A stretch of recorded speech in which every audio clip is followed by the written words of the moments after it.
Hey there, New Wavers. On today's show, we're going to talk about the post-punk revival movement of the early 2000s, and I'm going to tell you why the movement was a breath of fresh rock and roll air. I'm New Wave Joe, and this is my show.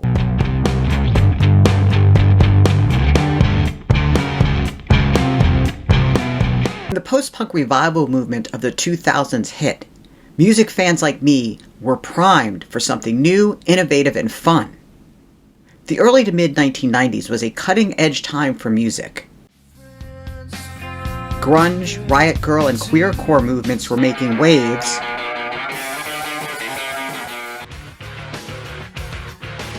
A range of new and interesting punk subgenres had emerged. And Britpop was making its mark in the UK. However, by the end of the 1990s, these movements had either died out or become so commercially successful they lacked the luster they once did. For someone like me who had immersed themselves in the underground music movement for 2 decades, I was chomping at the bit for something more enticing than the late 1990s alternative music scene had to offer. And then I saw this. Yeah, New York. Yeah, Manhattan. Yeah, New York. Yeah, Big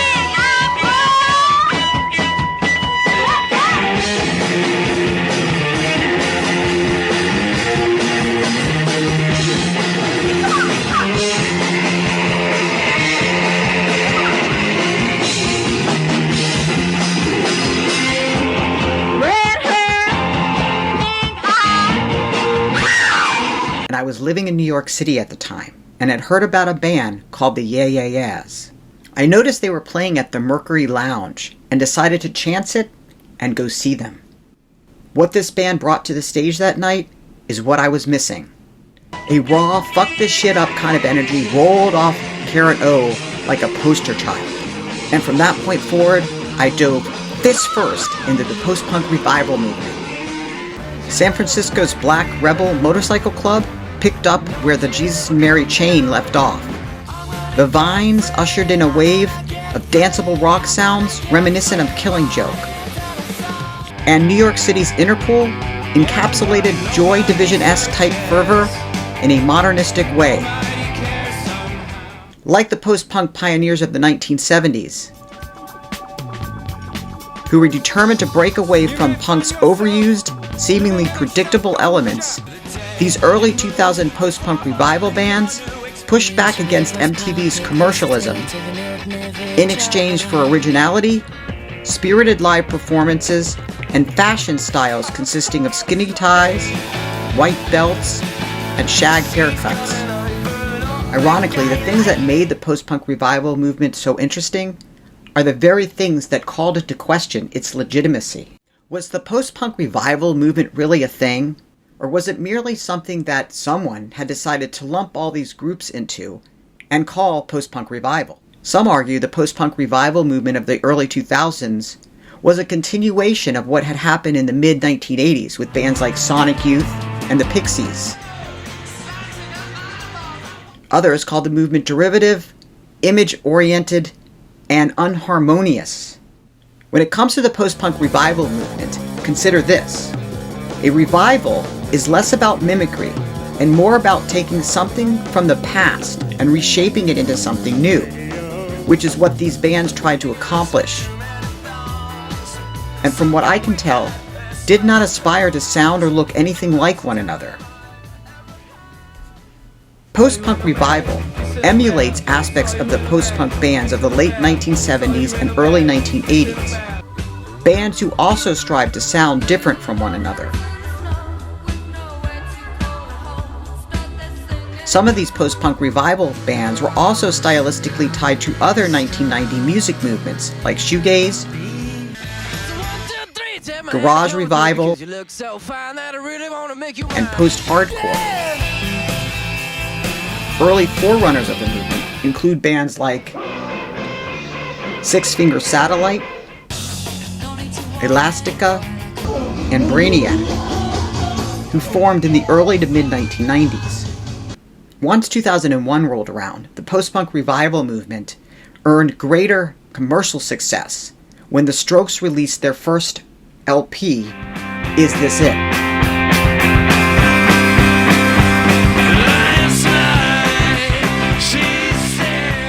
John Robinson of NME called Is This It one of the best debut LPs by a guitar band in the past 20 years. And Gary Mulholland of The Observer considered the release a world-changing moment for music and attire. Other notable post-punk releases at the time include the Yeah Yeah Yeah's self-entitled EP and The Hive's Your New Favorite Band.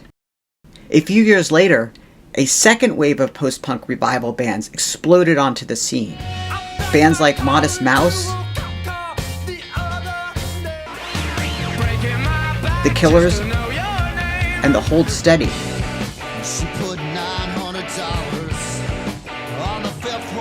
One particular post-punk song that continues to stand out to me, some 20 years after its release, is Take Me Out by Franz Ferdinand.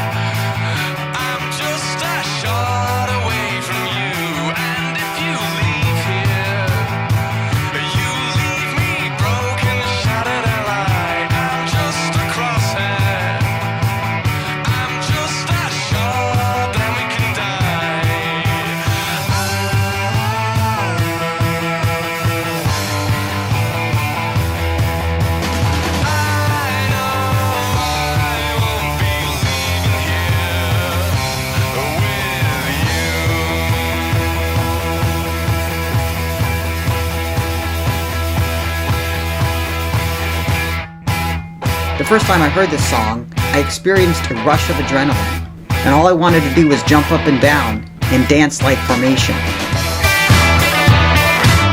Suffice it to say, for post-punkers like me, the post-punk revival movement of the early 2000s was an exciting time. Sadly, by 2010, things started to die out. Several bands had broken up, others had commercialized their sound, while others were no longer making an impact on the music scene. While some of these post-punk revival bands of the 2000s had continued to make music and tour, the movement was slowly taken over by indie rock, yet another subgenre of alternative rock. While a large part of my heart will always belong to the post-punk bands of the 1970s and 80s, I spent a considerable amount of time searching out and listening to newer bands. And I'm happy to report the post-punk revival movement is not dead. It's alive and well. In or around 2010, the movement resurfaced again, sometimes referred to as post-rock, post-Brexit new wave, or crank wave. This new group of post-punk revival bands are pushing the boundaries of noise, vocal delivery, and guitar sounds in ways others haven't done before. Whether you prefer the band Squid's unorthodox fusion of pop, jazz, and post-funk, the Sprints, whose musical ethos combines political commentary, intense riffs, and gothic darkness, or the smooth, danceable post-punk harmonies of Goat Girl, I'm confident other post-punk junkies like me will find one or two bands out there that quenches that post-punk thirst. I hope you enjoyed today's exploration of the 2000s post-punk movement. I also want to mention that from now on I plan to include a playlist of the bands and interviews mentioned in the video. You can find this playlist in my playlist section on the channel. Before you go, please do me a favor and like this video and subscribe to the channel. And tell me in the comments what is your favorite post-punk revival band.